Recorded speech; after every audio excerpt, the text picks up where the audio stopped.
देवबंदी उलेमा मौलाना कारी इशाक गोरा ने विग्स पहनने को आपको बता दें कि शरीयत के खिलाफ बताया। विग्स को पहनना शरीयत के खिलाफ बताया गया। वीडियो जारी कर मौलाना इशाक गोरा ने कहा है कि यदि कोई व्यक्ति विग या नकली दाढ़ी लगाकर नमाज अदा करता है तो ऐसी नमाज अधूरी मानी जाएगी। मौलाना इशाक गोरा ने एक वीडियो जारी कर मुस्लिमों से अपील की है कि वो विग लगाकर नमाज अदा करने न जाएं। मौलाना गोरा ने यह भी साफ किया कि हेयर ट्रांसप्लांट शरीयत के खिलाफ नहीं है।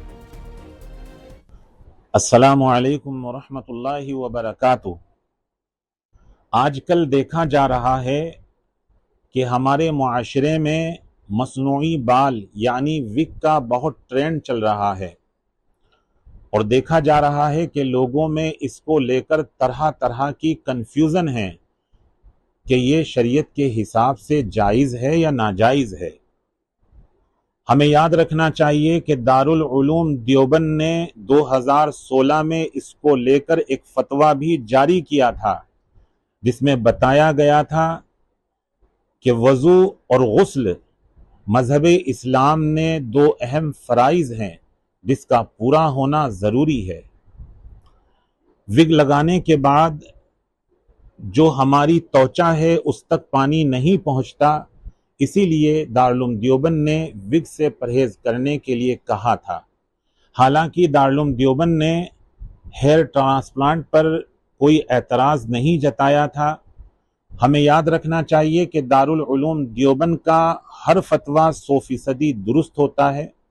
हमें उस पर अमल करने की ज़रूरत है और हमें दुआ भी करनी चाहिए कि अल्लाह तबारक व तआला हमें दीन की सही समझ और उस पर अमल करने की तौफीक अता फरमाए। आमीन। वहीं बरेलवी मौलाना शहाबुद्दीन रज़वी ने कारी इशाक गोरा के बयान का समर्थन किया है। रज़वी ने कहा है कि नमाज की पहली शर्त है वजू करना और वजू तब तक नहीं माना जाता जब तक पानी स्किन को न छुए। विग जैसे सौंदर्य प्रसाधन वजू में खलल डालते हैं, इसलिए इन्हें सही नहीं ठहराया जा सकता। कारी इशाक गोरा साहब ने जो मुसलमानों को मशवरा दिया है, एहतियात बरतने की जो बात कही है, वो बिल्कुल बात उनकी दुरुस्त है और बेहतर है। इसलिए कि जो हेयर प्लांट है या मसनूई बाल हैं, किसी एतबार से भी वो आदमी अपनी ज़रूरत के लिए हो या नुमाइश के लिए हो या खुशनुदी के लिए हो या चेहरे को, सर को, अपने आप को अच्छा साबित करने के लिए हो, किसी एतबार से भी अगर वो करता है तो और नमाज पढ़ता है तो नमाज पढ़ने के लिए सबसे पहली शर्त है वजू।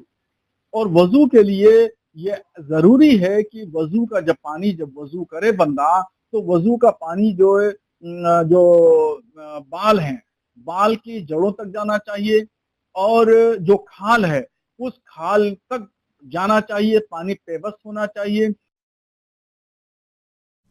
Deputy CM Brajesh Pathak Lucknow RTO office पहुंचे। आम नागरिक के रूप में अपने ड्राइविंग लाइसेंस को रिन्यूअल कराया। इस दौरान उन्होंने आरटीओ ऑफिस की कार्यप्रणाली की पारदर्शिता और आमजनों की सुगमता और समस्याओं को देखा। डिप्टी सीएम ने आरटीओ ऑफिस की कार्यप्रणाली में सुधार और आमजन की सुविधाओं को बढ़ाने के लिए आवश्यक कदम उठाने के निर्देश दिए।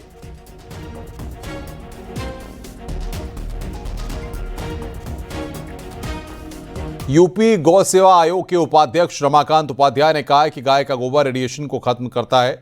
अपने मोबाइल में लगी गोबर चिप दिखाकर गौ सेवा आयोग के सदस्य ने दावा किया। क्या कुछ कहा, सुनिए सर। एक नदी के बीच में रखा है। गोबर खेती के लिए तो मेन है, वो खेती को स्वस्थ करने का उसका काम है, वो दवा है उसके लिए। और ये लेकिन गोबर है वो हम लोगों के लिए भी वरदान है। आप इस कमरे के अंदर गाय के गोबर की मूर्ति रख देते हैं तो ये जो रेडिएशन का जो विषय है वो रेडिएशन को मुक्त करता है।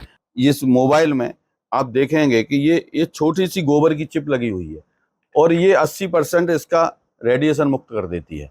तो ये जो गाय का गोबर है वो हम लोगों के लिए वरदान है।